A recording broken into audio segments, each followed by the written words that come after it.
네, 야구가 없는 월요일입니다. 야구를 사랑하는 이들의 참견이 다시 또 시작이 됩니다. 야구팬 여러분 안녕하십니까? 야구의 참견 권성호입니다. 오늘 저와 함께 합리적인 참견을 해줄 오늘 세 분이 되겠습니다. 장성호 해설위원, 류지현 해설위원, 그리고 KBS 김도환 기자와 오늘 함께하겠습니다. 안녕하십니까? 안녕하세요. 언제나 반가운 세 분과 함께 오늘 또 재밌는 참견, 열심히 참견을 한번 해보도록 하겠습니다. 야구의 참견 너튜브 좋아요, 구독, 알림, 댓글 많이 다시 한번 더 부탁드리겠습니다. 야구 팬이라면 흥미롭게 지켜볼 주제를 가지고 오늘도 신나게 참견을 해보도록 하겠습니다. 먼저 주제를 발표하기 전에 KBO의 지난 한 주를 달궜던 이슈를 짚고 넘어가도록 하겠습니다. 이번 주 이슈입니다. 이번 주 이슈는 돌아온 김 기자의 물어보썰이 이번 주 이슈가 되겠습니다. 네, 오래간만에 썰 한번 좀 푸시죠. 네. 이 시즌이 한 30% 넘어가니까 여기저기 엄청난 썰들이 이제 나오기 시작을 합니다. 뭐 트레이드 썰부터 시작을 해가지고 뭐 누가 어떻게 됐다더라, 단장님이 뭐 이번 주에 어딜 가셨다더라, 지금 뭐 엄청난 썰들이 지금 돌아다니고 있는데 어떤 썰 들어보셨어요, 김도환 기자? 아니 근데 그거부터 말씀을 하기 전에 왜 알로 베이스볼에서 갑자기 야구의 참견으로 물어볼 썰이 변경이 아니 워낙에 5월 이 한 달이요. 이 트레이드 썰이 뜨겁다 보니까 현재 나온 것만 가지고 한번 정리를 해봤고요. 특히 지난주에 KBO 단장 세미나가 미국에서 있었는데 맞아요. 6분은 미국에 가셨는데 요즘은 10분이 다 안 가시더라고요. 그래요? 4분은 한국에 계셔서 제가 뭐 전화로 또 인터뷰를 해보고 또 이렇게 현장에서 인사도 드린 뭐 그런 걸 가지고 한번 만들어 봤는데요. 현재까지 명확하게 나온 건 없습니다. 이건 미리 말씀드립니다. 뭐 그중에 몇 분은 미국이 아니라 뭐 대만 갔다는 분도 계시고 그렇죠. 한데 한 분은 대만 가셨습니다. 예. 그런 얘기를, 그런 썰들을. 사진도 찍겠다는 얘기. 그래요? 각종 썰 가운데서도 가장 여러분들이 좀 관심을 가질 만한 썰, 세 가지 썰에 대해서 나눠치 살펴보도록 하겠습니다. 먼저 첫 번째 썰입니다. 하나 이글스, 하나 중견수 어디 없나요가 첫 번째 썰입니다. 이 얘기 굉장히 요즘에 많이 나오고 있습니다. 한화가 중견수를 구한다는 얘기가 굉장히 많이 나오고 있고 이미 한번 접촉이 있었다. 그리고 카드를 서로 내밀어 썼다. 뭐 이런 얘기까지 이미 나오고 있죠. 네, 뭐 주말에 한화 말씀드린 대로 손혁 단장은 지금 대만에 저 다녀오셨고요.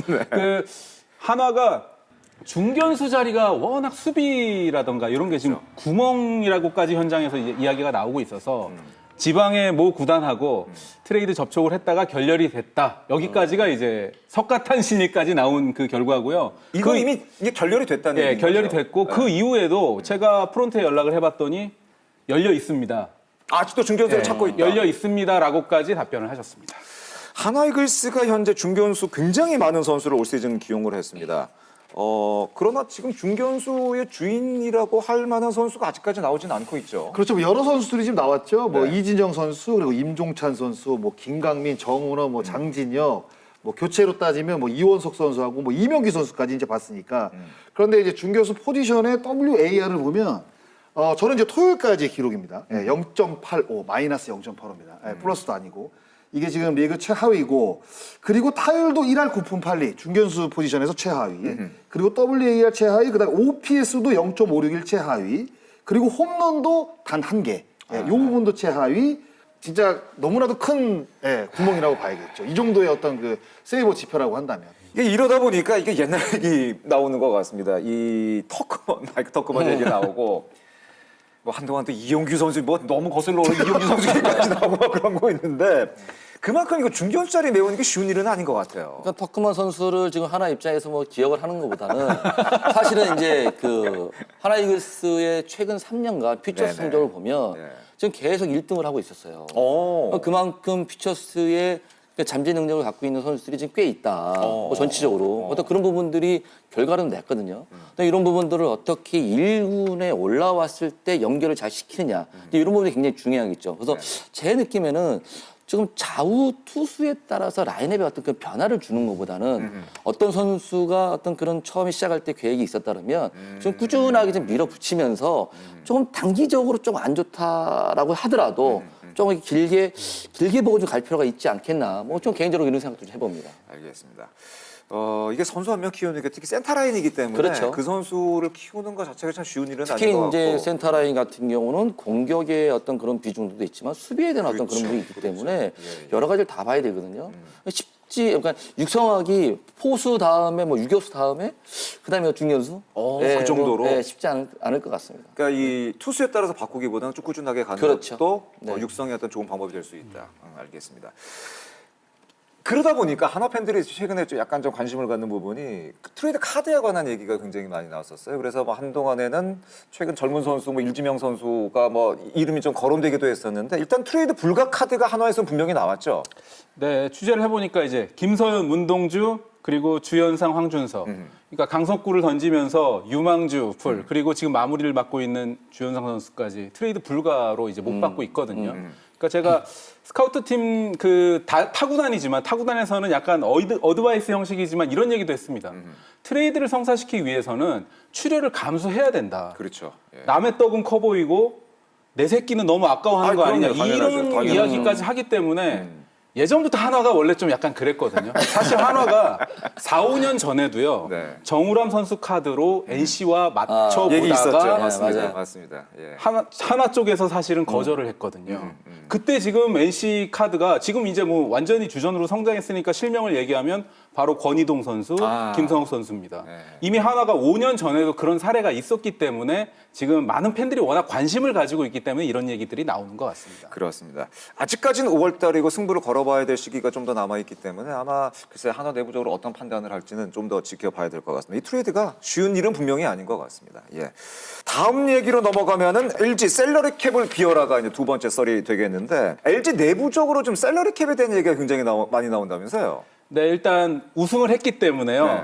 지난해까지는 셀러리 캡을 거의 이렇게 채운 부분에 대해서 성공적이라는 평가가 있었고요. 하지만 올 시즌 작년만큼 성적이 나오지 않고 있거든요. 그렇죠. 그리고 지금 박동원 선수가 제가 알기로는 거의 25억 정도 이렇게 풀배팅으로 연봉을 받고 있고 고액 연봉자들도 굉장히 많기 때문에 LG가 셀러리 캡을 비워야 하는 것을 알고 몇몇 구단들이 LG에 뭐 트레이드를 녹화하고 있다 이런 썰이 있습니다. 그래서 사실은 이게 1번 썰과도 연관이 된 부분이 있는데 중견수 자리를 좀 노리는 것이 아니냐. LG 중견수 외야수가 LG가 워낙 좋다 보니까 LG 외야수 한 명을 좀 원하는 것이 아니냐 뭐 이런 얘기도 많이 나왔는데 내부적으로도 사실 LG가 카드를 꺼내기는 쉽지는 않을 것 같다는 생각이 들기는 듭니다. 예. 제가 이것도 LG 프론트에 한번 확인을 해봤는데요. 누구를 얘기하는지 알겠다라고 하시면서 아니라고 일단은 부정적인 답변을 내놓으셨습니다. 그만큼 이제 LG의 거물급 중견수가 있기 때문에 그렇죠. 이 얘기가 나왔던 것 같고 이것도 한화에서 삼성과 결렬된 이후에 나온 얘기인데요. 삼성과도 얘기가 있었군요, 하나가. 네, 그러니까 삼성 같은 경우는 제가 그 취재를 해봤더니 구단 내에서 갑론을박이 있었나 봐요. 포지션 중복이 있기 때문에 트레이드 카드 한 명 정도는 장래를 터주는 차원에서 열어주는 게 어떠냐라는 이야기가 나왔었다는 것까지만 제가 확인을 해봤습니다. 알겠습니다. 샐러리 캡에 대한 얘기가 최근에 많이 나오고 있고 일부 구단에서는 지금 김 기자가 얘기했던 것처럼 샐러리 캡에 대한 아쉬움, 샐러리 캡 그 제도 개선에 대한 논의, 개선이라고 표현하는 건지 맞을런지 모르겠습니다만은 제도로 좀 바꿔야 되는 것이 아니냐 그런 얘기도 꽤 많이 나오고 있는 것 같아요. 예. KBO에서 올 시즌 끝나고 샐러리 캡 본격적으로 조금 넓히려고 움직임이 있습니다. 그리고 LG 트윈스를 비롯해서 몇몇 구단이 계속 요청을 하고 있거든요. 지금의 샐러리로 가지고는 운영하기가 힘들다. 투자하는 팀이 성적을 가져가기 위해서는 샐러리를 좀 넓혀달라고 지금 요청을 해놓은 상태입니다. 근데 그 셀러리 캡은 이제 첫 해잖아요, 지금. 첫 해 이제 실행인데. 네. 그러면 이제 그동안에 이제 셀러리 캡이 이제 어느 정도 이제 2년 전부터 이제 올해부터 이제 셀러리 캡이 생길 것이다라고 이제 다 알고 있단 말이에요. 알고 있는 상태에서 연봉을 이제 움직이면서 다 조절을 했기 때문에요. 그걸 만약에 지킨 팀은 어떻게 지킨 팀은 어떻게 되고 그러니까 이게 저는 좀 약간 자꾸 이 셀러리 캡에 대해서 글쎄 모르겠어요. 어떻게 받아들일지 모르겠지만 이게 하드 캡이 아니라 소프트 캡이에요. 우리나라는 그렇죠. 금액을 넘어서면 그에 대한 상응하는 돈을 지불을 하고 지명권을 밀리면 됩니다. 예, 그리고 미국 메이저리그랑 뭐 비교하기에는 단순 비교하기는 어렵죠. 왜냐하면 이제 시장 자체가 워낙 크니까. 거기는 뭐 뉴욕 매츠라든가 뭐 뉴욕 양키스 뭐 LA 다저스 사실상 감수를 하니까 내면서 한단 그럼요. 말이에요. 네. 예. 그럼 성적이 잘 나고 그에 맞는 연봉을 지불을 해서 그 금액이 넘어서면 그 금액을 돈을 지불을 하면 되는 건데 이거 진짜 간단한 얘기거든요. LG 트윈스 같이 이렇게 뭐 강팀이나 명문 구단의 경우에는 내부에서 그런 얘기가 있다 그래요. 이거 샐러리 터트리면 되는 거 아니냐. 벌금 내면 되는 거 아니냐. 그런 얘기가 있을 정도로 선수를 보호하고 싶고 또 좋은 선수를 영입해야 되고 한국의 양키스를 추구하는 구단도 있어야 된다고 저는 분명히 보거든요. 그러니까 맞습니다. LG 트윈스처럼 부자 구단 같은 경우는 수집도 하고 뭐 이렇게 있는 거죠. 근데 이제 트레이드하고 이게 연관돼서 얘기하려면 트레이드 같은 경우는 유망주하고 기존 자원의 중복이 있을 경우에는 그 선수의 장래를 터주는 자원에서는 트레이드가 어느 정도 좀 활성화되는 그런 것도 저는 충분히 합리적이라고 보고 있습니다. 셀러리 캡건에서는 한 번 더 주제를 잡아서 얘기를 하던가 네. 해야지. 굉장히 좀 민감한 부분이 될 수가 감독님 있어요. 얘기 좀 처음부터 너무 달린 것 같은데. 셀룰 게임 얘기를. 전 잘 모르겠어요. 워낙 좋은 선수들을 많이 보유하고 말씀드린 계셔가지고. 것처럼 김 기자의 얘기도 맞고 굉장히 민감한 부분이 될 수 있고 팀 내부적으로는 이거 터트려 가지고도 좋은 선수를 데려올 수 있으면 데려와야 된다는 것도 사실은 저는 동의하는 부분이에요. 그게 두려워서 만약 좋은 선수 데려오지 못한다면 성적 낼 수가 있는 이유가 그럼요. 없죠. 그러면은 세르케의 본질적인 문제도 좀 생각이 돼봐야 되는 거고 아마 여러 각도에서 아마 의견들이 많이 나올 것 같은데 말씀해주신 장스나의 저는 의견도 동의하는 것이 뭐냐면은 제대로 해보지도 않고 뭐 벌써부터 개선 얘기가 나오냐 이런 그럼요. 얘기인 것도 사실은 맞는 얘기죠. 그러면 저 셀러리 캡 한 2년 전, 3년 전부터 논의해가지고 만든 처음부터 건데. 얘기를 했었어요. 처음부터, 처음부터 얘기를 예. 했었어요. 그러면 아예 이렇게 이제 셀러리 캡을 타이트하게 잡지 말고 조금 더 여유 있게 잡아서 이제 구단들이 운영을 조금 더 이제 편하게 할 수 있게 금액적인 여유를 처음부터 만들었으면 되잖아요. 제가 보기에는 다 재논이 된다 하더라도 동의하는 구단은 그렇게 많지 않을 가능성도 굉장히 사실은 일단 기본적으로 김광 생각이 기자가 듭니다. 셀러리 킬을 만들지는 않았습니다. 너무 뒤에 그 코너를 저는 좀 몰린 것 같아요. 저는 허총재님이랑 박근찬 이쪽이죠. 사무총장하고 그 네. 전화 인터뷰한 내용을 좀 전해드린 겁니다. 그러니까 이제 시즌 초에 막 셀러리 캡에 대한 얘기가 되게 많이 나왔잖아요. 맞습니다. 그러니까 그때마다 드는 생각들이에요, 사실 저는. 맞습니다. 예, 왜 정확한 얘기예요. 맞는 해보지도 얘기예요. 않고 바꿀 생각만 하냐는 거죠. 그거는 좀 문제가 있다고 보거든요. 장스나가 오늘 초반부터 텐션이 너무 좋은데요. 오늘 기대를 하도록 하겠습니다. 초반부터 마구 달리고 있는 장스나 얘기했습니다. 자, 세 번째 설로 바로 넘어가도록 하겠습니다. 롯데, 삼성 열려 있습니다. 롯데, 삼성 열려 있나요? 근데 열려 있는 건 열려 있는 건데 그러니까, 카드가 있나요 지금? 그러니까 제가 아까 이제 한화 이글스가 네. 그 열려 있다 이렇게 프런트들이 얘기를 하셨고요. 롯데 자이언츠 박준혁 단장 트레이드 논의 우리가 더 열려 있다 이렇게 얘기를 하시고 롯데도. 삼성 같은 경우는요 우리가 최고로 열려 있다 이렇게 얘기하십니다. 그래요? 네, 그러니까 롯데 자이언츠는 이미 한 달 전부터 4월달에 팀 조정 득점 생산력 WRC 플러스가 100이 안 넘었었거든요. 그러니까 득점할 루트가 없으니까 거포를 구하는 게 아니냐라는 썰들이 일단 한 달 전부터 계속 있어 왔고요. 그리고 삼성 같은 경우는 이제 이런 얘기가 있다고 해요. SSG가 문학이라는 작은 구장에 홈런 타자들을 힐만 시절부터 성장시키면서 강팀으로 발돋움했듯이 김영훈과 같은 홈런 타자는 우리가 뭐 절대 이제 트레이드 불가 쥐어놓고 있지만 이 홈런 타자 아닌 좀 이제 교타자라든가 발빠른 타자 같은 경우는 교통 정리를 좀 해야 되지 않느냐 그런 얘기도 있었고요. 또 하나는 삼성은 뭐 이런 얘기도 있었다 합니다. 포스트 강민호가 필요한데 굉장히 중요한 부분이네요. 포스트 강민호가 필요한데 포스트 강민호를 누구를 시켜야 되느냐를 가지고도 이 팀 내에서 외부 영입이냐 아니면 내부에서 키워야 되느냐 이런 논의가 있었다고 합니다. 근데 그 김재선, 이병헌, 김도환 이 선수들은 입단 당시부터 굉장히 기대를 많이 엄청나죠. 받았던 선수들이에요. 김재성 선수는 LG에도 있었잖아요. LG에서 트레이드된 선수잖아요. 네, 굉장히 1차 지명을 받고 들어왔었고 굉장히 유망주로서 퓨처스에서 오랜 시간을 좀 했죠. 근데 맞아요. 또 삼성으로 팀을 이적하면서 또 약간은 또 그 잠재력 얘기 좀 나왔거든요. 그렇습니다. 뭐 최근에 조금 부상도 있었고 또 성적이 좀 좀 안 좋은 상황도 벌어지고 있지만 재능만큼은 굉장히 뛰어난 선수로 좀 평가를 받고 있습니다. 맞습니다. 이거는 뭐 카드가 잘 맞을 것 같은데요? 그래요? 네. 왜냐면 단장이시라면 어떤 삼성의 약간 그 중복되어 오는 자원과 그리고 이제 롯데자이언츠의 어떤 그 포수진에 이렇게 제가 봤을 때 트레이드를 하면 가능하다. 요거는 카드를 만약에 1대1로 못 맞춘다고 한다면 뭐 2대1이라든가 뭐 2대2까지도 제가 봤을 때 충분히 막 논의가 된다고 한다면 굉장히 괜찮은 카드일 것 같아요. 네. 과연 성사가 될지 한번 지켜보도록 하겠습니다.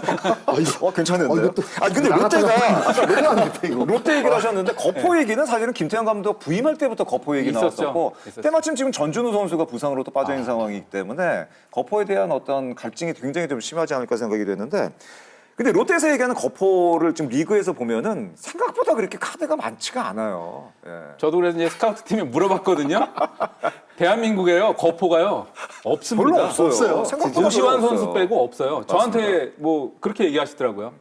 아니 뭐 박병호, 노시환 누구랑 트레이드를 합니까? 그렇죠. 롯데가 거포 찾기 쉽지 않을 거다. 그러니까 예를 들면 롯데가 내부에서 정말 그 옥석가르기 경쟁을 통해서 뭐 삼성의 김영웅이 지금 나왔듯이 그렇죠. 그렇게 성장시키지 않으면 웬만한 출혈로 거포 영입하기 힘들 거다.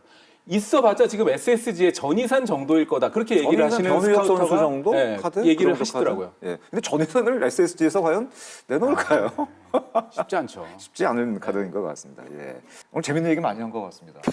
과연 이 장스나가 제시한 그 카드가 진짜로 성사가 될지 한번 오늘 저기 기대를 뭐, 해보도록 하겠습니다. 오늘 저 이종렬 단장이 시청을 하신다 그러면 여러 가지로 좀 생각을 많이 하지 않을까. 재밌을 그러네요. 것 같아요. 근데 이제 그런 것들이죠.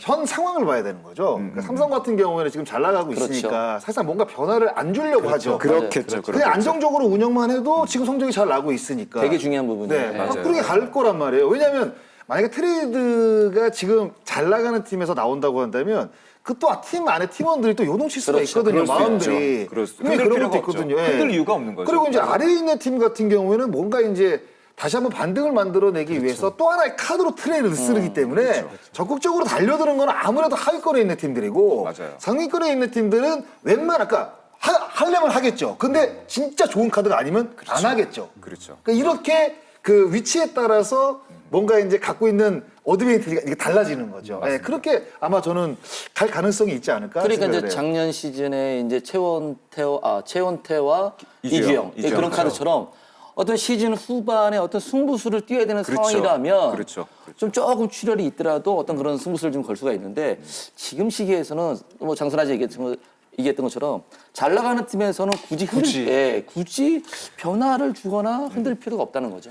그런 측면에서 이 팬 여러분께서도 최근에 떠돌고 있는 이 트레이드 썰 이런 거를 한번 잘 한번 판단을 해보시고 과연 카드가 맞을 것인지 시기에 맞는 것인지 그런 걸 한번 여러분께서도 판단을 한번 해보시기 바라겠습니다. 오늘 오래간만에 김 기자의 물어보썰 진행을 했는데 굉장히 재밌네요. 종종 물어보썰을 통해서 재미있는 이슈 여러분께 많이 좀 전해드리도록 하겠습니다. 그러면 계속해서 오늘의 주제 여러분께 소개를 해드리겠습니다. 이번 주 주제입니다. 이번 주 주제는 외국인 선수 중간 점검이 이번 주 주제입니다. 네. 어느덧 5월 말이 돼 갑니다. 본격적인 순위 싸움이 시작이 되는데요. 팀 전력에 큰 영향을 주는 요소 바로 외국인 선수가 되겠습니다. 오늘 각 팀의 외국인 선수에 대한 중간 점검 그리고 참견을 해보도록 하겠습니다. 참고적으로 각 팀의 외국인 선수의 WAR 합을 살펴보시면 각 팀들마다의 어떤 고민이라든가 이런 것들이 약간씩 보이기도 합니다. LG 같은 경우가 생각보다 외국인 선수 WAR 합이 생각보다 높지를 않습니다. 맞아요. 꼴등이에요. 최하예요. 그렇습니다. 네. SSG 역시도 마찬가지입니다. 그렇게 생각보다 높지가 않습니다. 이런 팀들은 사실은 이런 생각이 들 수가 있는 거죠. 그럼 여기서 외국인 선수 승부수를 한번 던져보면 더 치고 올라갈 수 있지 않을까 생각이 들 수도 있는 거죠. 근데 그렇게 이제 선택을 하기가 참 애매한 시기라는 지금은 거죠. 애매한 시기다. 애매한 시기라는 거예요. 그래서 아마 각 구단들도 선택하기가 좀 까다롭지 않을까라는 생각이 들고 로버트 더거 선수 같은 경우에는 워낙 두드러맞았기 때문에요. 사실상 그래 바꿔야겠다라고 이제 확신을 준 거죠. 어떻게 보면. 그러니까 더거 선수가 그 이승용 감독이 확신을 준 거예요. 얘 바꿔야 된다. 그러니까 과감하게 바꾼 거고 아마 이제 감독들이 생각을 했을 때 이 선수를 바꿔야 되나? 이 정도까지는 아닌 것 같아요. 제가 봤을 때는. 예. 지금 이제 고민이 어떻게 보면 시작되는 시기가 아닌가 하는 그런 생각이 드네요. 그래서 저희가 좀 발빠르게 외국인 선수에 대한 중간 점검 오늘은 해보도록 하겠습니다. KBSN 해설위원과 저 김도환 기자 그리고 윤세호 기자가 포함된 10명의 KBSN 판정단이 외국인 선수 중간 점검에 참여를 했습니다. 잘하고 있는 선수에게는 역시 뭐 동그라미 그리고 조금 더 지켜봐야겠다. 약간 좀 애매하다 이런 선수는 세모 그리고 가야겠다. 도저히 안 되겠다 싶은 선수는 X로 평가를 부탁을 드렸고 진행을 했습니다. 재미있는 결과가 아주 많이 나왔습니다. 먼저 외국인 타자에 대한 결과 먼저 각 팀별로 보시겠습니다. 가장 이슈가 되는 선수 바로 소크라테스 선수입니다. 소크라테스 선수는 정성호 위원 동그라미, 류지현 위원도 동그라미. 야, 저랑 김도환 기자는 굉장히 야박한 사람들입니다. 네. X를 그냥. 이거는 먼저 X를 한 사람의 이야기를 들어봐야 될 것 같아요. 아, 그래요? 네, 제가 봤을 때. 네. 자, 그럼 소크라테스 얘기 먼저 시작을 하면서 얘기를 하면서 시작을 할까요? 저는 5월달 얘기 많이 하잖아요. 소크라테스가 5월달 되면은 항상 살아났다. 그래서 5월달 성적을 저는 그냥 단순하게 봤습니다. 5월달 성적을 봤더니 5월달 14경기에서 2할 4푼 6리, 2할 7푼 7리 출루율, 3할 9푼 3리 장타율. 10경기로 좁혀봐도 2할 2푼 7리, 2할 5푼 5리, 2할 9푼 5리. 5경기로 좁히면 2할 8리, 2할 8리, 2할 8리. 타출장이 이렇게 나옵니다. 이렇다면은 5월이 돼도 살아난 거는 아닌 거죠. 예, 이렇게 따지면. 근데 원래 이제 5월 달에 좋았던 소크라테스 선수인데 여기 조금 빨리 왔어요, 사실. 소크라테스 선수가 올해는 좀 빨리 왔다. 네, 시즌 초에 안 좋았다가 컨디션이 조금 상승되는 시기가 4월 중반에서 4월 말 요 정도에 왔거든요. 그랬다가 5월 되니까 더 좋아질 줄 알았는데 오히려 더 떨어지는 거죠, 지금. 그러니까 고민된다는 거. 그러니까 야 이거 좀 될까 생각이 드는 거죠. 예, 참. 근데 저는 이제 어떤 걸 봤냐면 어떻게 보셨어요? 사실 저는 이제 동그라미를 주긴 줬는데 네네. 저도 사실 의문점이 조금 드는 게 소크라테스 선수가 이제 3년 차인데 첫 해부터 올해까지 이 좌투수 타율이 상승하지가 않아요. 올해 좌투수가 더 안 좋네요. 네. 그러니까 첫 해 22년도 같은 경우에는 2할 3푼이었고 작년에는 2할 4푼 8리였는데 올해는 2할 2푼 9리입니다. 맞습니다. 이게 작년 같은 경우에는 규정 이닝을 채운 선발 투수가 17명 중에 왼손 투수가 5명이었습니다. 그러니까 그렇게 많이 만날 가능성이 없는 거죠, 작년. 5명만 버티면 되는 거죠. 그렇죠. 예. 왜냐면 뭐 중간 투수 같은 경우에 어차피 이제 만나야 되니까 사실 번외로 두면 특히 올해 같은 경우에는 선발 자원들이 많아졌어요. 그러다 보니까 지금 규정 이닝을 채운 24명 가운데 10명이 자원입니다. 거의 반 정도. 10명이 작년보다 자원이에요. 2배로 늘어났네요. 그래도 소크라테스 선수가 4월 말에 좀 이렇게 좋았던 부분을 저는 이제 직접 이제 중계를 하면서 좀 봤거든요. 근데 이제 또 다시 떨어졌단 말이에요. 근데 이게 이제 반등이 되는 장면이 그러니까 제가 봤을 때는 5월 달 안에 한 열흘 정도? 요 부분에서 이제 반등을 하지 못하게 되면 글쎄요. 이제는 의문점이 좀 많이 붙지 않을까? 뭐 이런 결정을 생각이 내릴 좀 시기가 들어요. 다가올 수도 있다. 네. 이제는 그러니까 내려줄 기아 타이거즈 입장에서는요. 일단 주말 NC와의 3연전을 싹쓸이 했어요. 그러니까 일단 팀 분위기가 조금 여유가 있다는 점이 소크라테스를 조금 더 지켜볼 수 있는 그런 점인 것 같은데 NC하고의 경기 때인가요? 그 파울 플라이 3루 쪽 짧은 타구 때 3루에서 홈 사실 그 태업을 안 해도 되는데 소크라테스 선수가 홈파다 아웃된 게 그런 장면 보면서 이 선수가 멘탈도 요즘 좀 급하구나. 저는 수비에서도 약간 불안 장면 나왔죠. 수비도 지금 예, 그렇고요. 예, 수비 예. 주루가 괜찮았던 선수인데 공격뿐만 아니라 여러 가지가 지금 조금씩 균열이 나오고 있어서 지금 팀이 잘 나가고 있기 때문에 오케이가 되는 거지만 약간씩의 문제가 좀 보이는 것 같습니다. 기아가 올 시즌 정도 지금 현재 추세라면은 거의 윈나우로 가야 될 그렇죠. 시즌이 아닌가 생각이 되는데 그렇다면은 기아는 좀 냉정하게 판단을 해야 될 시기가 이제 다가오지 않을까 저 개인적인 생각을 좀 갖고 있습니다. 예. 소크라테스에게는 조금 더 일단 지켜보자. 알겠습니다. 알겠습니다. 데이비슨 얘기를 해보겠습니다. 데이비슨 선수가 이제 NC에서 그 전 두 시즌에 뽑았던 제이슨 마틴과 닉 마티니의 어떤 색깔과는 좀 약간 다른 그렇죠. 외국인 타자를 이번에는 선택을 했습니다. 약간 홈런 거포형을 뽑았어요. 그러니까 NC가 올 시즌 준비하면서 데이비슨 선수를 선택을 한 게 아니라 2023년서부터 관심 있게 봤던 선수가 데이비슨이었거든요. 계속 관심이 있었군요. 그러니까 1순위로 데이비슨 선수를 올려놨었는데 그래서 상황 자체가 안 맞아 떨어져서 이제 올 시즌에 이제 들어오게 됐는데 특히 이제 강인군 감독이 이제 올 초에 제가 이제 인터뷰를 하면서 했던 얘기가 좀 타율은 좀 떨어지더라도 일발 장타로 홈런을 칠 수 있는 선수가 필요하다. 그렇기 때문에 타율이 좀 떨어져도 홈런을 칠 수 있는 선수가 필요하다라는 어떤 이런 얘기를 했었는데 사실 지금 봐서는 어떤 만족할 수 있는 성적은 아니지만 그래도 어느 정도의 어떤 그런 활약을 좀 해주고 있다고 보거든요.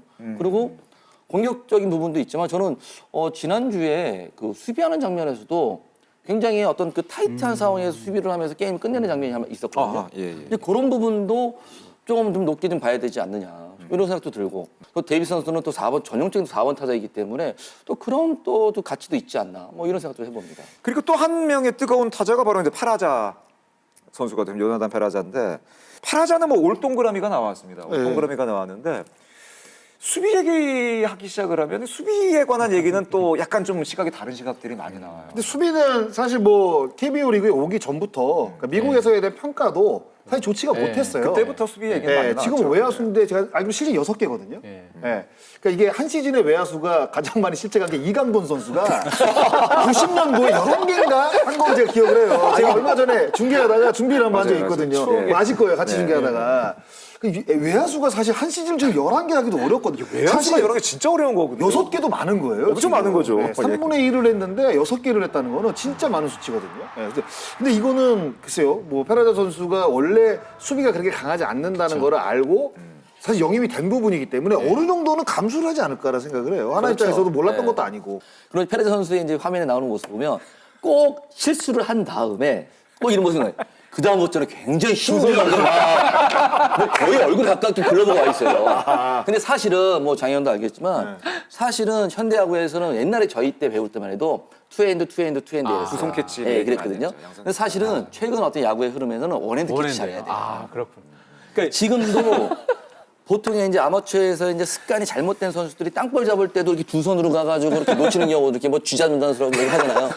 이런 경우도 있고 사실은 프라이볼 같은 경우도 사실은 원해. 그러니까 야. 김강민 선수를 예를 들면 김강민 선수의 어떤 그런 화면을 잘 기억해 보신다면 김강민 선수는 거의 원핸드잖아요. 그만큼 본인이 내가 캐치하는 데에서 자신감이 있다는 얘기예요. 근데 이제 그게 이제 본인 스스로 좀 불안한 선수들이 두 손으로 가는 거예요, 두 손으로. 근데 거기에 이제 타이밍이 잘 안 맞으면 이게 쫓아 올라간다는 얘기가 나오죠.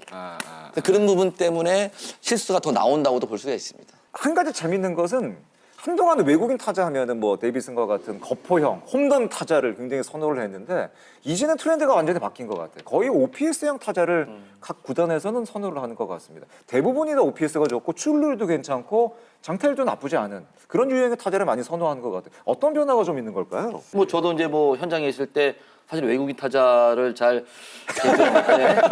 좀 편하게 좀 그렇지만 좀 도움을 좀 못 받은 맞아요. 케이스였잖아요. 맞아요. 그렇다 보니까 실망감이 많이 드는 거예요. 그래서 이제 확률 이런 얘기를 많이 합니다. 그래서 맞습니다. 스카우트한테 조금 더 확률 높은 선수가 누가 있겠느냐 뭐 이런 표현을 좀 많이 쓰죠. 그러니까 약간 변수가 적죠. 그러니까 타자를 그렇죠. 고를 때 그런 것 같아요. 홈런을 때릴 수 있는 타자들은 변수가 너무 많습니다, 사실. 그런 타자들도 많지도 않고. 근데 출루율이 좋고 정확성을 따진다고 한다면 홈런을 많이 때리는 타자보다는 훨씬 고르기가 좀 풀이 넓어요. 그렇죠. 그렇죠? 그러다 보니까 아무래도 그런 어떤 OPS형의 어떤 그 타자들이 많이 컨택이 되는 게 아닌가 뭐 그런 생각이 들고요. 그래서 역시 올해도 타율도 좀 괜찮고 출루율, 장타율, OPS가 좀 좋은 이런 타자들이 리그의 어떤 대세를 이루고 있고 말씀드린 대로 외국인 타자에 대한 중간 평가는 모두 아주 좋은 평가를 좀 많이 받고 있는 것 같습니다. 각 팀들마다 좀 잘 뽑았다는 그런 평가를 받고 있습니다. 타자 부분을 살펴봤다면 이어서 투수 부분을 팀별로 나눠서 살펴보도록 하겠습니다. 먼저 일단 걱정이 그렇게 크게 많지 않은 세 팀부터 살펴보도록 하겠습니다. NC, SSG, 키움이 되겠습니다. 자, 세 팀을 먼저 보겠습니다. 먼저 카스타너 선수는 세모가 조금씩 보이고 있고 카일 하트는 올 동그라미, SSG는 유이관 의원은 조금 더 봐야겠다 물음표를 던졌고 원래 물음표가 없는데 물음표를 유이관 의원 던졌고 앤더슨이 두 경기니까요. 그러니까요. 뭐 어떻게 보면 이것도 맞는 얘기입니다. 그럼요. 예. SH는 엘리아스는 동그라미와 세모가 약간씩 지금 겹치고 있는 상황이고 키움이 평가가 아주 좋습니다. 헤이수스도 그렇고 후라도도 그렇고 전반적으로 아주 좋은 평가를 두 외국인 투수 모두 받고 있습니다. 카스타나오 선수 얘기 먼저 해볼까요? 장 의원은 지난주에 저랑 카스타나오 선수 중계했었잖아요. 네. 그때도 얘기를 했었습니다만은 홈런 개수 얘기를 했었죠. 그렇죠. 피홈런 얘기. 최근에 했었죠. 이제 피홈런이 좀 많아지면서 네. 이제 첫 4경기와 이제 최근 4경기가 맞습니다. 너무나도 맞습니다. 이제 맞습니다. 상반되게 이제 성적이 다르다 보니까 뭐 전준호 위원님께서는 그 부상의 어떤 그 부상 이력이 있다. 이력이 있어가지고 아마 한 시즌을 이제 풀로 선발로 뛰기에는 조금 무리가 있는 선수가 아닌가. 그래서 세모를 준 거로 알고 있는데 저는 글쎄요 리그에서 사실 좌타자들이 너무 많습니다. 근데 이 카스타노 선수가 좌타자 피안타율이 2할 때 초반밖에 되진 않아요. 2할 때 조금 넘거든요. 그럼 거의 좌타자를 지금 잘 잡아낸다는 이야기인데 저도 이제 그때 중계 때 어떤 말씀을 드렸냐면 좌타자들이 진짜 까다로울 수 없는 폼을 갖고 있어요. 바깥쪽으로 흘러간 나가는 슬라이더에 컵패스볼 같이 던지다 보니까 그리고 투심을 던지거든요. 좌타자에게. 좋은 투수냐 아니냐 뭐 기준점이 많을 수 있지만 이 좌타자를 상대하는 것도 기준점이 하나가 될 수 있거든요. 그런 거로 봤을 때 저는 카스타노는 너무나도 매력적이라고 봐요. 그래서 저는 동그라미를 줄 수밖에 없고 유희관 의원의 세모와 윤세호 기자의 세모에 대한 그 김태균 의원의 세모에 대한 이야기가 좀 김도환 듣고 기자도 싶네요. 세모, 김도환 기자 여기 세모 바꿨습니다. 아 바꿨어요? 왜 세모로 바꿨어요? 저도 아까 이제 전준호 위원하고 비슷한 부상 때문에? 네, 부상 이력 때문에요. 그러니까 아. 최근에 부상 이슈에 대한 위험은 항상 그 존재한다. 구단이 체크를 해야 될 것 같고요. 그 부분에 대한 게 있고 최근에 이제 중간계 투 선수들을 한국 많이 데려오죠, 이제 사실. 많이 데려오거든요. 중간계 투 선수들이 나오면 엄청 세게 던져서 잘 던지는 것처럼 보여요. 이 중간 개투 선수들을 뽑아왔을 때의 위험성 이것도 저는 충분히 감안을 해야 될 것 같습니다. 맞습니다. 예. 엘리아스가 생각보다 세모가 많이 나왔는데 부상 이슈가 엘리아스도 있죠. 옆구리 쪽이 좀 안 좋다는 얘기가 나왔는데. 그러니까 4월 달에도 발목 부상 어떤 그런 부분도 있었고 맞아요. 그리고 18일 경기에 선발 예정이 돼 있었거든요. 근데 게임 전에 어떤 옆구리 부상이 있으면서 선발로 마운드에 좀 오르지 못했고 이런 부분들이 좀 변수로 있을 수 있는 부분이고 사실은 이제 엘리아스 선수가 사실 만족하는 어떤 그런 성적은 올해도 아니에요. 지금 평균 자책점도 4.73, WICIP가 1.3으로 좀 높아요. 이런 부분이 있긴 있지만 외국인 선수를 2명 다 좀 빠른 시기에 교체를 한다고 생각했을 때 또 부상이 와가지고 사실은 승부를 내야 될 때 부상 선수가 왔는데 교체를 못하는 상황이 오면 굉장히 큰 문제가 될 수 있잖아요. 커지죠, 이게. 그렇기 때문에 엘리아스 선수가 만족스럽지 않은 어떤 성적이고 지금 부상의 어떤 잔부상이 있지만 어떤 쉽게 판단할 부분은 아니다. 쉽게 예, 판단할 이런 부분은 아니다. 부분입니다. 예. 알겠습니다. 키움은 헤이수스 후라도 뭐 두 선수 뭐 다 좋습니다. 물론 약간 세모가 나오긴 합니다만은 키움은 참 매년 외국인 투수 참 잘 뽑는 거. 잘 뽑아요. 지금 저 뽑는 것 3명 합쳐서 WAR 1위예요. 맞습니다. 키움 네, 히어로즈가. 맞습니다. 키움 네, 정말 원래 외국인 3명 터지면 네. 최소한 뭐 5강 정도로 간다는 이야기가 있잖아요. 국내 선수 부상이 많이 나오다 보니까 네, 맞아요. 예. 키움은 그 부분이 좀 아쉬운 것 같고 외국인 선수에 대한 아쉬움은 뭐 전혀 없다고 봐야 그렇죠, 될 것 네. 같습니다. 저는 NC도 항상 외국인을 잘 뽑는데 뽑아요. 예. 이 지구상에서 과학고등학교 출신의 유일한 야구단 단장이 NC 다이노스거든요. 맞죠. 예, 임선남 단장이 한성과학고 나오셨습니다. 그래서 과학고 출신의 단장이 누구 티 캐고 다니시는 거 아닙니까? 같이 한잔 밥 먹다가 이제 학교 얘기가 나와가지고 물어봤는데 한성과학고 나오셔가지고 그래요? 전형적인 그 공대 마인드와 그 이과 마인드를 갖추신 역시 수리 물리에 밝으신 분이 외국인도 잘 뽑더라. 저는 전형적인 메이저리그 매니저. 그렇죠. 그런 메이저리그에는 실제로 이제 그 수리 물리를 하시고 통계를 하신 분들이 많이 들어가 통계학과 계신데 출신들 좋은 예. 그 하버드나 이런 데 나온 대학 나온 분도 많죠. 그러니까 NC가 테임즈 임 단장이 뽑았죠. 알테어 선수. 제가 외국인 대표적으로 좋아했던 알테어 선수. 다 임 단장이 이 수학적인 통계적으로 접근해서 역시 과학고 출신이 이럴 때도 위력을 발휘하더라. 이렇습니다. 네, 제 개인적인 생각입니다. 근데 진짜 잘 뽑는 거는 키움이에요. 키움도 잘 뽑아요. 네, 키움도 잘 왜냐하면 뽑아요. NC 같은 경우에는 풀배팅을 해서 뽑잖아요. 그렇죠, 그렇잖아요. 그렇죠. 근데 이거 외국인 선수 뽑을 때는 가성비 이야기를 안 할 수가 없어요. 맞습니다, 투자 맞습니다. 금액에서 과연 어떤 성적을 내느냐의 문제이거든요. 근데 키움은 항상 풀배팅을 안 하고 좋은 성적을 내는 선수들을 영입을 합니다. 그렇게 따지면 제가 봤을 때는 만약에 키움이 진짜 부자 구단이어서 매년 정말 풀배팅을 할 수 있는 선수를 데리고 온다면 아마 진짜 NC보다 더 좋은 선수들 저는 뽑을 수 있는 이 스카우터들의 눈이 저는 있다고 봐요. NC도 그렇고 키움도 그렇고 이 스카우트 팀에서 뭔가 자기들만의 노하우나 어떤 그런 게 있는 맞아요. 것 같아요. 어떤 네. 방법이 그런 게 있는 것 같아요. 아주 두 팀이 흥미로운 팀이었습니다. 다음으로 살펴볼 팀은 역시 부상 이슈가 좀 있는 팀들이 되겠습니다. 기아, KT 그리고 두산 요 세 팀을 살펴보도록 하겠습니다. 먼저 기아가 이제 크로우 선수 이슈가 가장 큰 이슈가 될 것 같습니다. 너무너무 잘 던지다가 부상이 왔는데 좀 약간 큰 부상이 왔어요. 그래서 이제 장성호 위원, 전준호 위원, 류지현 위원, 김태균 위원 그리고 저 김동환 기자 모두 X 그리고 나머지 분들도 세모 동그라미 나온 분들은 한 분도 없습니다. 그만큼 지금 부상이 좀 심각한 것 같아요. 네, 크로우 선수가 일단 부상 재검으로 미국에 지금 치료를 받고 있고요.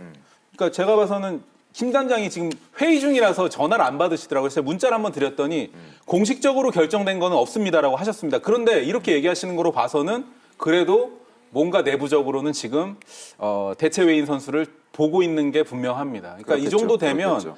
중간 개투 선수들을 자꾸 이렇게 데려오잖아요. 그러면 강도, 이 세게 던지는 이런 문제도 있지만 이닝이 점점 늘어날수록 한 달, 두 달 늘어날수록 그렇죠. 부상 이슈가 발생하거든요. 제가 크로우 선수, 내일 선수는 지금 잘 던지고 있지만 내일도 원래는 내일도 그 중간 출신이잖아요. 개투 출신이기 때문에 제가 2월, 3월에 스카우트 팀들한테 물어보니까 기아가 올 시즌 전력이 굉장히 탄탄한데 크로우와 내일의 건강 상태가 1년 농사를 좌우할 거다 이런 얘기를 제가 굉장히 많이 들었는데 크로우 그러니까 뭐 스카우트 팀 사석에서 까마귀하고 손톱 이 둘 중에 한 명은 부상 위험이 분명히 있을 건다 했는데 지금 까마귀가 일단 떨어졌거든요. 그러니까 크로우 그거 얘기하시는 거예요 지금? 그러니까 뭐 사석에서 한 얘기. 그러니까 크로우 선수가 그 부상 이슈가 지금 발병을 했기 때문에 기아가 발빠르게 움직여야 될 것 같습니다. 맞습니다. KT도 그렇고 벤자민 선수가 아까 얘기했던 것처럼 한 3주간의 휴식을 갖겠다. 그리고 두산은 알칸타라 팀의 에이스가 지금 부상 이슈, 염증 이슈로 지금 따져 있는 상황인데 이게 특히 외국인 선수 비중이 우리나라는 굉장히 크기 또 투수 마운드 쪽에서 크기 때문에 두 선수 중에 한 선수 이렇게 빠지게 되면은 감독 입장에서는 굉장히 당황스러울 것 같습니다. 로테이션에 분명히 문제가 생기겠죠. 그러니까 뭐 크로 선수도 그렇고 벤자민도 그렇고 알칸타라 선수도 저 1선발이잖아요. 다들 1선발이잖아요. 그러니까 1선발이라는 거는 시즌에 30번에서 많으면 31번 정도를 등판을 하거든요. 그렇기 때문에 3주 휴식이라면 이런 부분이 있어요. 3주까지는 그래도 괜찮다고 하는데 한 달 이상 넘어가게 되면 또 준비하는 기간을 또 한 달 또 잡아야 돼요. 그렇죠. 예. 그렇기 때문에 굉장히 두 감독으로서는 뭐 정말 시즌 운영하기 굉장히 어려운 부분이 있겠죠. 맞습니다. 그런 부분 때문에 지금 뭐 이승엽 감독도 굉장히 좀 고민을 하고 있는 것 같고. 근데 뭐 벤자민 선수 같은 경우는 어떤 이강철 감독이 어떤 그런 신뢰가 좀 있는 것 같아요. 그리고 이제 게임 때 보신 분들은 있겠지만 제가 이제 그날 중계를 했는데 그 에이스에 대한 책임감 이게 굉장히 좀 크더라고요. 그래서 본인이 부상 때문에 내려갔는데 보통의 어떤 외국인 선수라 면 뒤에 뭐 좀 빠져가지고 트레이닝 가가지고 뭐 아이스를 한다거나 그렇죠. 좀 누워 있다거나 부상을 치료하나 이런 부분을 했을 텐데 그날 경기에서 끝까지 더가 맨 앞에 앉아서 선수들이 계속 격려를 했어요. 미안한 마음이 있다는 거죠. 이제 그런 부분을 봤을 때 전체적인 어떤 그런 믿음이나 어떤 그 선수 감독 선수들끼리의 어떤 그런 신뢰 이런 부분도 굉장히 크다고 봅니다. 벤자민. 작년 같이 이제 쿠에바스가 딱 입단한 이후에 12승 무패를 거두면서 그냥 끝내버렸거든요. 그때부터 쭉 치고 올라가가지고 맞아요. 그냥 끝났는데 맞아요. 예. 아마 제가 봤을 때 올해는 그런 반등을 만들어내기는 거의 저는 희박하다고 봅니다. 쉽지 않을 것이다. 왜냐하면 투수가 지금 뭐 선발 자체가 지금 뭐 맞아요. 로테이션이 돌아가질 않으니까. 예. 그러니까 벤자민 오랫동안 올 수밖에 선수도 없는 이렇게 거죠. 아플 줄 사실 몰랐었던 상황인데 또 이렇게 됐고 두산의 알칸타라 같은 경우는 제가 물어봤더니요 올 겨울에도 아팠었다고 합니다. 아, 그래요? 근데 이거를 이제 무릅쓰고 계속 하긴 하는데 이제 이게 어떤 게 있냐면요 구단 입장에서는 주사 치료를 하고 던지면 되지 않냐고 하는 경우가 있어요. 근데 선수들은 MRI라든가 이런 데 안 나타나도 못 던지겠다고 하는 경우가 있습니다. 그런 그러니까- 경우가 지금 크로우도 그랬었고 예. 지난주 플라코도 약간의 좀 그런 문제가 좀 있었죠. 플로코 얘기하지 마세요. 플로코 안 됩니다. 저 있는데 플로코 안 됩니다. 알겠습니다. 그러니까 이제 금기요. 죄송합니다. 알겠습니다. 한 번만 더 하면 플로코 선수 그랬죠. 그 다음에 이제 알칸타라 선수도 그렇거든요. 구단하고 선수하고 에이전트하고 의견이 달라요. 그러니까요. 그러니까 이렇게 되면 구단으로서는 조금 실망할 난감하죠. 수 있고 난감할 수 있는 그런 상황이거든요. 제가 이제 현장에 있을 때도 그냥 국내 선수 같은 경우는 어떤 그 트레이닝 코치에 대한 신뢰나 우리나라의 어떤 그 의사분들의 어떤 그런 부분들을 굉장히 잘 받아들이고 준비가 돼 있어요. 근데 그렇죠. 외국인 선수들이 사실 그 주사 치료에 대한 거부감이 굉장히 심하더라고요. 아, 그래요? 예. 그래서 문제가 없는 거라는 어떤 충분한 설명이 있음에도 불구하고 그냥 뭐 선입견이 굉장히 강한 것 같아요. 나는 안 한다. 이렇기 때문에 좀 답답해하면서 이렇게 끌고 가는 부분들이 좀 있죠. 네. 근데 또 한편으로 이해되는 부분은 또 외국인 선수 타지에 와서 또 야구에 대고 몸이 어떻게 보면은 재산이다 보니까 그렇죠. 자기 몸에 대한 어떤 뭐 그렇죠. 염려 이런 것도 뭐 한편으로 이해되는 부분도 분명히 있는 거는 사실인 것 같습니다. 그러니까 이게 원소속 구단에서 그렇죠. 예. 사실 부상을 당한다고 해서 이게 바꾸기가 참 애매한 게 특히 뭐 벤자민이라든가 사실 뭐 알칸타라 이게 굉장히 검증된 선수잖아요. 그렇죠. 그런데다가 어떤 게 있냐면 이게 사실 부상을 당해서 교체를 하게 되면 이게 보류권이 없어집니다. 그렇죠. 그렇죠. 보류권이 없어지면 보낸 다음에 내년에 다시 데려올 그렇죠. 가능성이 없어질 수가 있어요. 맞아요. 근데 알칸타라가 만약에 여기서 치료를 잘해가지고 조금 시간을 줘서 건강하게 복귀가 돼서 진짜 좋은 피칭을 하는데 여기서 만약에 조금 안 좋아져가지고 부상으로 교체 바꾼다. 그럼 알칸타라가 이제 미국 갈 거 아닙니까? 그러면 내년에는 어떤 유니폼을 어떻게 입고 건강하게 돌아올지 모른단 모르죠. 말이에요. 와. 그러니까 그런 부담감도 있는 거예요. 이게 원소속 구단들이. 이런 시각도 있군요. 그럴 수 그럼요. 있군요. 예. 아하. 그렇기 때문에 검증된 선수들은 쉽게 못 놓는 거예요. 맞아요. 부상이 있어도 제가 봤을 때. 그런 것들도 아마 생각을 할 겁니다. 일단 이승엽 감독은 알칸타라 선수가 성실한 선수고 신뢰하겠다, 기다리겠다라는 얘기를 했는데 과연 글쎄요 어떤 결과가 나올지 좀 더 지켜봐야 될 것 같습니다. 이렇게 해서 기아, KT, 두산까지 살펴봤고요. 다음은 외국인 투수의 부진으로 시름이 깊은 두 팀 만나보도록 하겠습니다. 삼성과 한화가 되겠습니다. 삼성은 코너 선수 얘기 안 할 수 없죠. 뭐 레이에스는 평가가 괜찮습니다. 이 유이건 의원은 굉장히 냉정한 사람입니다. 레이에스 혼자 지금 세모 줬고 코너 선수는 지금 동그라미가 지금 전혀 나오지를 않고 있죠. 근데 제가 사실 저도 X로 했다가 코너 선수요? 코너 선수를 네, X로 했다가 제가 세모로 바꿨어요. 처음에는 X로 했다가 그러면 코너 선수로 바꿔야 될 명분이 있어야 되잖아요. 제 입장에서는 그래서 한번 기록적으로도 한번 들어가서 과연 코너 선수가 그동안의 야구 생활을 어떻게 막 이렇게 찾아봤어요. 올해 이제 기록도 좀 보고 봤더니 최근 4경기가 좋고요. 예? 코너 선수가 맞습니다. 4경기가 최근에 좋고 괜찮아요. 예. 직전 XS전에서 7이닝 3실점 퀄리티 스타트 플러스 했거든요. 사실 롯데전만 빼면 최근 4경기가 호투라고 봐야 되는데 이게 코너 선수가 참 웃긴 게 기온이 10도에서 19도 대가 6경기에 5.63이었어요. 근데 20도에서 29도를 들어가잖아요. 날씨가 좀 더 따뜻해지면 네. 그러면 4경기에 2.66입니다. 이거 어디서 찾으신 그러니까 이게 참 희한한 게 홈런을 9개를 허용을 했는데 10도에서 19도에서 7개를 허용을 했고 20도에서 29도에는 2개밖에 허용을 하지 않았어요. 그런데다가 또 하나 있는데 10,000명 이상 관중이 들어오잖아요. 그러면 8경기에 3.92입니다. 본인의 평균 자체점보다 훨씬 좋아요. 근데 현재 삼성의 홈구장에 매경기 16,800명이 들어옵니다. 16,280명. 그럼 10,000명이 넘는 거잖아요. 그럼 앞으로 코너가 잘 던질 가능성이 높다는 얘기겠죠. 또 그런데다가 또 뭐가 있냐면 오늘 공부 많이 하고. 그 날씨가 더워진다고 제가 말씀을 했잖아요. 날씨가 더워지면 잘 던진다. 근데 대구 날씨가 어떻습니까? 그렇죠. 앞으로 엄청 더 더워질 네, 거예요. 이건 되게 일리 최근 몇 년간 온도를 봤더니 대구가 우리나라에서 2번째로 덥습니다. 아이 엄청 밀양, 대구, 전주 합천이에요. 네. 그러니까 앞으로 더워질 그러니까 날씨가 더 더운 대구에서 코너 선수는 온도가 높아지면 괜찮을 것이다. 잘 던진다. 그런데다가 이게 또 뭐냐면 메이저리그 데뷔를 보스턴에서 했습니다. 그렇죠. 코너 선수가. 그리고 주로 뛴 데는 콜로라도에서 콜로라도에서 뛰죠. 쿠어스필드에서 뛰었습니다. 쿠어스필드. 보스턴은 가장 동부 위쪽에 있어요. 춥죠, 거기 정말 춥죠. 추운 데거든요. 근데 콜로라도는 서부 약간 그 라스베가스 옆에 네. 그러니까 온도를 보니까 보스턴보다 콜로라도가 평균 기온이 3도가 높더라고요. 따뜻하죠. 3도에서 4도. 네. 좀 따뜻해요. 근데 타자 친화적인 구장이잖아요. 네. 그런데 코너 선수가 콜로라도에서는 그래도 87이닝 넘게 던졌거든요. 근데 9이닝도 홈런 개수가 조금 많기는 막 역시 콜로라도에서. 네, 그거는 뭐 이제 쿠어스필드니까. 쿠어스필드다 이제 그러다 보니까 이렇게 이제 결론이 나는 거예요. 아, 코너 선수는 앞으로 따뜻해지면 더 잘 던지겠구나. 그리고 대구네. 어머. 근데 이거는 뭐 잘 던질 가능성이 높다. 이렇게 조금 해서 저는 야 이게 세모를 줄까 동그라미를 줄까. 하다가 동그라미에 가까운 세모다. 네, 저는 알겠습니다. 그렇게 사실 좀. 야 이렇게 얘기를 하니까 살짝 넘어가는 것 같아. 야 제가 그 논리라면 코너 선수는 매주 주말에 나가야 돼. 관중 많을 때. 관중 많을 때 나가야 돼. 관중 많을 때. 관중 많고 낮 경기에. 낮 경기.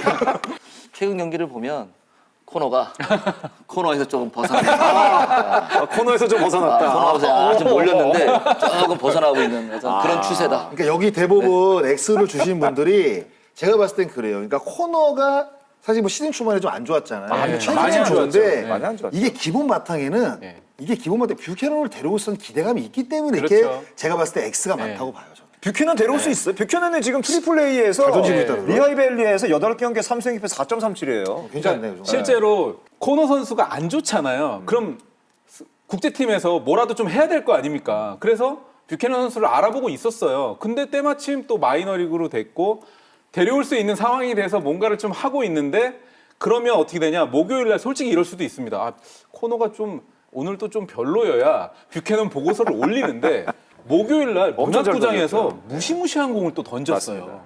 이러면 이제 국제팀이 또 할 일이 없어지는 거예요. 근데 사실은 준비는 하고 있는 상황입니다. 삼성이 올 시즌 지금 굉장히 지금 그 예상 WAR보다 높이 올라가고 있기 때문에 지금 잘하면 윈나우 시즌으로도 갈 수 윈나우 있는 시즌 간다고 봐야죠. 이거든요. 예, 예. 그래서 뷰캐넌도 보고 있는 상황입니다. 삼성 지금 굉장히 즐거운 비명을 지르고 있습니다. 글쎄요. 한번 더 지켜보도록 하겠습니다. 한화 얘기를 해보도록 하겠습니다. 페냐 선수 얼마 전에 부상당했었고 대부분의 평가는 지금 상당히 좀 안 좋게 나오고 있습니다. 세모가 세 분?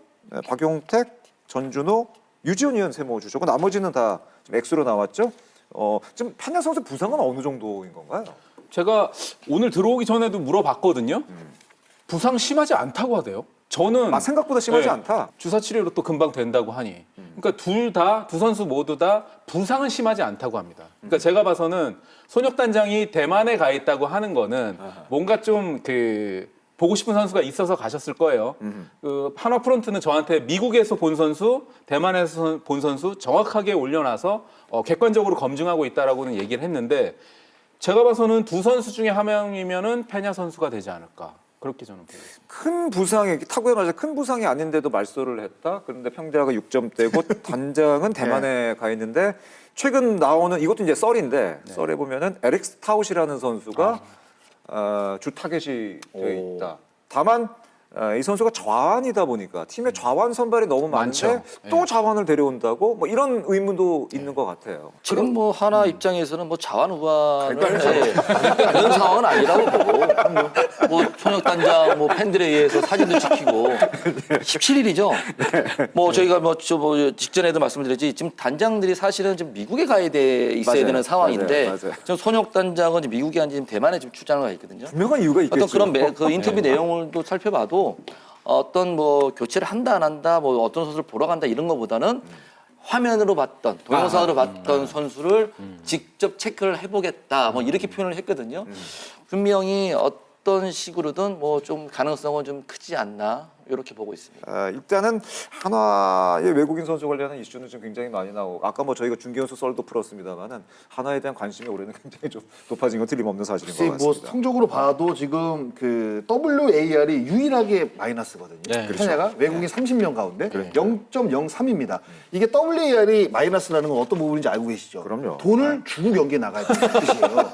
돈을 받고 경기에 나간다는 게 아니라 마이너스는 돈 내고 그렇죠. 돈을 내고 등판 나 돈을 저기 10,000불 드릴 테니까 저 돈을 등판하겠습니다. 이 개념이에요. WAR이 마이너스라는 거는 아시죠? 네, 알고 네, 있습니다. 알고 있죠. 그러니까 네. 한화가요. 오늘 그리고 텐션이 엄청난데요 오늘? 그러니까 그만큼 제가 봤을 때는 30명 그 외국인 선수 가운데 독보적으로 못하고 있는 성적이라고 봐야겠죠. 아, 야구의 참견을 이렇게 준비 많이 하시고 나오시네요. 네, 그래서 제가 봤을 때는 그러시구나. 케냐는 교체 가능성이 글쎄요, 높다.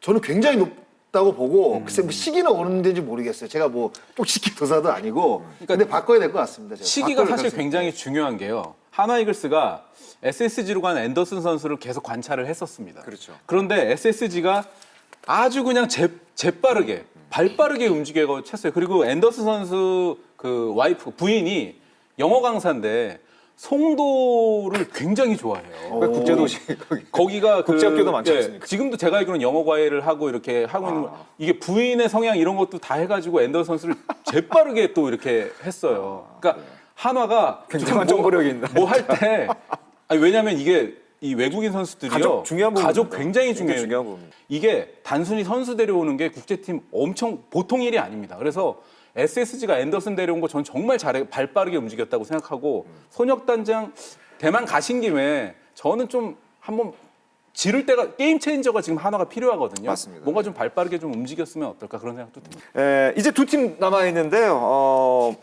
지금 이 선수들도 약간 좀 애매한 선수들이 되겠습니다. 교체할 정도는 아닌데 계속 같이 가야 되나 말아야 되나 좀 고민되는 팀들이 되겠는데 바로 LG와 롯데가 되겠습니다.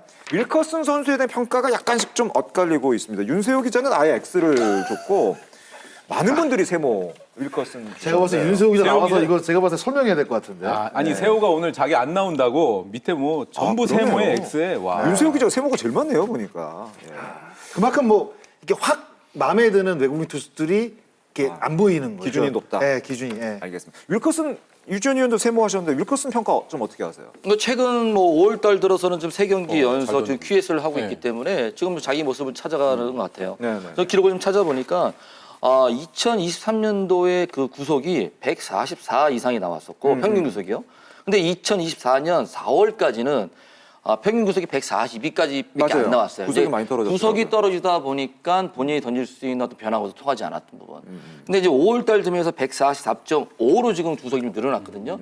이런 부분들이 자연스럽게 좀 5월달에 좀 성적도 좀 좋아지고 있기 때문에 뭐 저는 뭐 조금 좀 지켜봐야 된다는 어떤 생각을 좀 하고 있었는데 뭐 최근의 모습을 봤을 때는 좀 긍정적이지 않나 이렇게 보고 있습니다. 윌커스 선수는 일단 조금 더 지켜볼 필요는 분명히 있는 것 같습니다. LG 얘기로 이제 바로 넘어가도록 하겠습니다. 심각해요, LG는. LG가 와, 지금 제일 심각하지 않아요? 사실은 제일 네. 지금 논란이 얘기할 게 제일 많은 팀이 사실은 LG인 것 같습니다. 엔스와 켈리 얘기가 되겠는데 일단 저와 그 김도환 기자는 엔스, 켈리 모두 일단 X를 줬고 엔스도 엔스입니다만 켈리 선수가 굉장히 지금 평가가 좀 박하게 나오고 있네요. 그도 그럴 것이 켈리가 좀 성적이 꽤 좋지는 않아요. 네, 맞아요. 상당히 좋지는 않습니다. 피안타율도 엄청 높아졌어요. 예, 지금 맞습니다. 던지는 공 자체가 커브 빼놓고 나머지 뭐 포심, 투심, 슬라이더, 체인지를 모두 3할대가 넘어갑니다. 그러니까요. 계속 많이 맞고 있는 거거든요. 그러니까 이게 뭐 6년차 시즌인가요? 그렇죠. 이제 올해? 이제 그러다 여섯 번째 보니까, 시즌이죠. 맞습니다. 근데 이제 뭐 작년에도 사실 켈리 선수를 이제 바꾼다는 이야기가 조금씩 이제 나오는 상태에서 그 이제 포스트 시즌에서 이제 잘 던지다 보니까 연기혁 후반기 감독이 좋았고 포스트 시즌에 좋았죠. 연기혁 감독이 이제 공표를 해버렸잖아요. 한국 시리즈 하고 있는데 내년 재계약하겠다. 이제 그런 부분에서 사실 간다고 하면 제가 봤을 때는 켈리는 근데 이게 참 애매한 게 엔스하고 켈리 지금 둘 다 안 좋거든요. 그러니까. 근데 여기서 둘 다 같이 바꿔버리면 누굴 먼저 바꿔야 되느냐 이걸부터 결정을 해야 될 것 같아요. 제가 봤을 때는. 그러면 오히려 첫 해인 엔스보다는 켈리를 먼저 좀 교체를 하는 게 낫지 않을까라는 생각도 드는데 일단 전 세 번을 줬거든요. 그래도 켈리이기 때문에 반등이 한번 있을 것이다. 네, 저는 이런 생각을 하는 거죠. 세모를 준 분들의 공통적인 의견이 켈리는 벌써 경험도 많고 노련한 선수이기 때문에 뭔가 해법을 찾을 것이다. 그런 얘기하는 분도 사실은 많이 계십니다. 근데 반대편에 또 이야기도 있어요. 6년 됐고 이제 나이도 이제 좀 먹었고 아무리 구위가 약해도 6년 동안 봤던 투수들보다는 처음 본 투수가 어렵다는 거죠. 맞아요. 그렇게 따지면 반대 시선은 아 이제 켈리가 이제 한계에 다다른 거 아니냐. 그러니까 이런 이야기도 사실 나올 수밖에 없습니다. 왜냐하면 워낙 지금 많이 맞고 있기 때문에요. 던지는 구종 자체가. 근데 보통의 경우 이제 외국인 투수들을 한 3년 정도를 좀 보잖아요. 3년 네, 정도 3년 정도는 3년 정도 그 이후에는 어떤 교체 시점을 좀 구단마다 다 생각을 하거든요. 특히 이제 켈리도 사실은 이제 그런 선수 중에 하나였어요. 근데 켈리는 어떤 부분이 장점이 있냐면 그 일단은 팀 케미 그 선수들하고의 관계가 너무 좋습니다. 그리고 그 워크의식이 너무 굉장히 좋은 친구예요. 그렇기 때문에 어떤 기량 이외의 어떤 그런 부분들이 어떤 팀에 플러스 시키는 어떤 그런 부분들이 많고 그 이제 에스 선수도 인터뷰에서도 그런 얘기가 나오잖아요. 자기가 좀 안 좋았을 때 켈리 도움을 굉장히 많이 받았다. 큰 형님 같은 역할을 해주고 있다. 그러니까 켈리 같은 경우는 그런 장점이 있기 때문에 그리고 이제 또 장점을 보면 굉장히 이제 아버지가 이제 마이너리그 감독을 하고 계시기 때문에 그리고 굉장히 본인이 이제 변화를 하려는 어떤 그런 게 굉장히 좋아요. 그러니까 자기가 좀 부족한 부분이 있다면 어떻게든 이런 것들을 채워 나가서 이런 것들이 굉장히 열려 있는 친구거든요. 근데 이런 부분들이 조금 안 좋았을 때 빠르게 자기 모습을 찾아가는 어떤 이런 분들이 장점으로 갖고 있다는 부분도 좀 긍정적이라고 볼 수 있죠. 켈리는 조금 더 지켜볼 필요는 있다. 그리고 스스로 또 능력 있는 선수다 보니까 지켜볼 필요는 있다. 엔스 선수는 그 투구판 조정을 한번 했잖아요. 투구판 조정을 하고 롯데전에서 굉장히 잘 던졌던 걸로 기억을 하고 그런데 이제 그 다음 경기는 키움전에서는 내용이 썩 좋지를 못했습니다. 엔스에 대한 고민은 시즌 내내 좀 계속 따라다니는 것 같아요. 근데 저는 진짜 잘 던질 줄 알았거든요. 커브도 이게 떨어지는 각이 굉장히 저는 좋게 기억을 하는데 오히려 피아노가 굉장히 높더라고요. 희한하게. 맞아요. 예, 그래서 이렇게 통할 수 있는 구종 자체가 많지 않아요. 엔스 같은 경우에도. 그런데 그래서 뭐 다시 한번 말씀을 드리지만 두 선수가 모두 안 좋은 상황이라 글쎄요. 뭐 엔스 같은 경우에는 그래도 제가 봤을 때 켈리보다는 조금 나은 상황이라고 봐야 될 것 같거든요. 아, 그래요? 그리고 또 좌완에다가 뭐 아무래도 이점이 조금 켈리보다는 훨씬 많은 상황이라 아마 끌고 간다고 한다면 엔스를 끌고 가야지 켈리를 포기할 가능성이 저는 있다고 봐요. 저는 오히려. 엔스 같은 경우에는 또 왼손이라는 또 이점이 맞아요, 있기 때문에요. 맞아요. 그리고 최근에 이제 정황상 제가 이제 대기실에서 이제 앤드루 수아레즈라고 감독님이 이제 플로코 때문에도 고생하셨지만 수아레즈 때문에도 좀 고생을 하셔가지고. 그러니까 왜 자꾸 얘기하는 거예요? 블로커가 1등, 수아레즈가 2등. 근데 수아레즈 선수가 그 볼티모어에서 뛰다가 지금 이제 방출이 돼가지고 네네. 어쨌든 LG 트윈스가 제가 알기로는 보리권을 가지고 있는 거로 알고 있거든요. 그리고 구위면에서는 일단 수아레즈 선수가 굉장히 좀 강력한 구위를 지금도 던지고 있기 때문에 감독님의 좀 이렇게 고생을 시켰던 이번에 앤드루 수아레즈가 영입 후보에는 있지 않을까. 제가 국제TV에 물어봤더니 뭐 아직까지는 뭐 얘기는 안 해주시는데 분명히 지금 체크는 하고 있을 거거든요. 수아레즈가 오면 LG가 그래도 실력적으로는 워크의식이 좀 안 좋습니까? 다시 영입이 될 수도 있기 때문에 사실은 말을 좀 조심을 해야 되잖아요. 근데 그러니까 수아레즈 선수가 좋은 활약을 했잖아요. 예. 잘 던졌죠. 2021년도에 좋은 활약을 했음에도 불구하고 구단에서 약간 고민했던 부분이 약간 그런 부분이 있었어요. 이제 계속 좀 제시를 했었는데 재계약을 하겠다고 제시를 했었는데 연락도 잘 안 되고 굉장히 질질 끌면서 여러 가지로 좀 구단을 좀 괴롭혔던 이런 부분들이 있기 때문에 아마도 이제 그 당시에는 차명석 단장이 있었고 어떤 그런 과정을 차명석 단장이 했기 때문에 아마 좋은 구위도 있지만 그런 부분도 같이 생각을 하지 않을까? 사실 LG 트윈스 이 프런트가 딜 대로 뒤였어요. 그렇죠. 외국인 투수한테. 근데 만약 구위가 좋다고 해서 앤드류 수아레스를 다시 데리고 온다? 그러면 지금까지 또 힘든 시즌. 또 힘든 시즌이 될 수도 있어요. 그렇죠. 예, 저는 이제 개인의 어떤 그 능력도 굉장히 뛰어나죠. 왜냐하면 왔을 때 우리가 성적이 보장돼 있으니까, 보장은 아니지만 그래도 가능성이 높으니까. 그런데 그것보다 더 중요한 게 팀캠이란 말이에요. 어떻게 보면 감독 입장에서는. 근데 그걸 깰 수 있는 선수를 과연 영입을 한다? 저는 사실 영입 리스트에 올리지도 않았을 겁니다. 최근 외국인 선수에 대해서는 뭐 기량도 기량이지만 어떤 팀에 녹아드는 어떤 그런 것들 그건 굉장히 좀 중요하게 보는 것 같습니다. 예. 디펜딩 챔피언 LG가 과연 어떤 선택을 내릴지 야참도 흥미롭게 지켜보도록 하겠습니다. 이렇게 해서 오늘 10개 구단 외국인 선수에 대해서 다각도로 참견을 해봤습니다. 마지막으로 얘기해야 될 부분이 현재 KBO 리그에는 대체 외국인 선수 제도가 있습니다. 그러니까 이렇게 생각하시는 분들도 계세요. 아니 대체 외국인 선수 제도가 있는데 부상 선수 그럼 대체 외국인으로 좀 당분간 좀 활용하면 안 되나? 그런 부분도 있는데 이게 생각보다 대체 외국인 선수 제도 활용하기 쉽지는 않은 것 같아요. 그래서 일부에서는 실효성이 좀 떨어지는 건 아니냐 뭐 이런 얘기도 좀 나오는 것 같아요. 누가 오냐고요. 그러니까. 그 어떻게 보면 기준이 6주인가 그렇죠? 예, 6주예요. 6주 예, 맞아요. 예, 예. 6주 안에 그러면 6주 정도면 한 7, 8번 정도 등판을 하나요? 뭐 그 정도 될 거예요. 만약에. 근데 그거를 누가 뭐 와서 실무적으로 하면요. 네. 비자 받는데 일주일 열흘 또 걸려요. 그리고 6주 뒤에는 보장 아무것도 없어요. 예를 들어서 우리 장 의원 MBC에서 스카우트 해가지고 6주만 저 이렇게 해설해달라고 하고 배팅을 세게 하죠, 제가 대신. 6주간 한 1억을 주십시오. 그럼 제가 가죠. 아 그래요? 그러니까 8월 그러니까 6월 7월 하고 8월부터는 뭐 노게런트입니다 하면은 가십니까? 안 못 가죠. 가죠. 못 가죠. 안 가는 게 아니라 못 이거 가죠. 저희 직장인들하고 똑같습니다. 스카우트 팀에서 저한테 그거 못 합니다 저희. 그런 식으로 접근 못 합니다라고 단번에 네버라고 저한테 얘기하셨어요. 굉장히 그거는 실효성이 없는 제도입니다. 지금 이게 아마 네. 미국에서 이제 단장님들 지금 세미나 하시면서도 얘기가 오가고 있는 거로 저는 알고 있고 이거요. 이런 제도를 할 바에 이런 거 절대 하면 안 됩니다. 그러니까 실무진들 더 괴롭히는 제도예요. 위에서 너희들 이런 거 제도 있는데 왜 이거 활용 안 해? 실무진이 해보잖아요. 이거 6주? 제가 아까 말씀드린 비자 받는 데만 뭐 보름 걸리는데 이걸 누가 합니까? 개인적으로 외국인 취재를 좀 많이 해본 입장에서 육성형 외인 제도는요. 이건 반드시 해야 돼요. 오히려 그게 더 실효성이 있다. 그러니까 예를 들면 지금 한화가 산체스 페냐 다 다쳤잖아요. 육성형 선수가 있었으면 그 선수를 그냥 쓰면 되거든요. 테스트를 써도 네. 된다. 그리고 나서 뭐 일시 교체를 할지 전체 교체를 할지는 추후의 문제이기 때문에 저는 대한민국이 지금 육성형 제도는 분명히 해야 될 시기가 왔다. 저는 그렇게 생각합니다. 알겠습니다. 시즌 한 30% 3분의 1 정도 지난 시점에서 이제 외국인 선수에 관한 참견까지 오늘 해봤습니다. 시청자 여러분도 외국인 선수에 대한 의견 아마 굉장히 많으시리라 생각이 됩니다. 야구의 참견 너튜브로 오셔서 많은 댓글 또 의견 남겨주시기 바라겠습니다.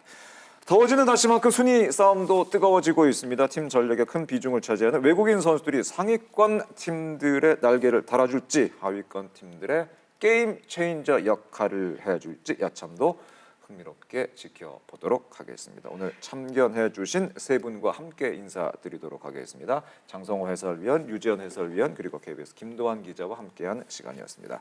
야구의 참견은 다음 주에도 야구 팬이라면 꼭 참견하고 싶은 주제로 다시 돌아오도록 하겠습니다. 함께해 주신 여러분 고맙습니다. 안녕히 계십시오.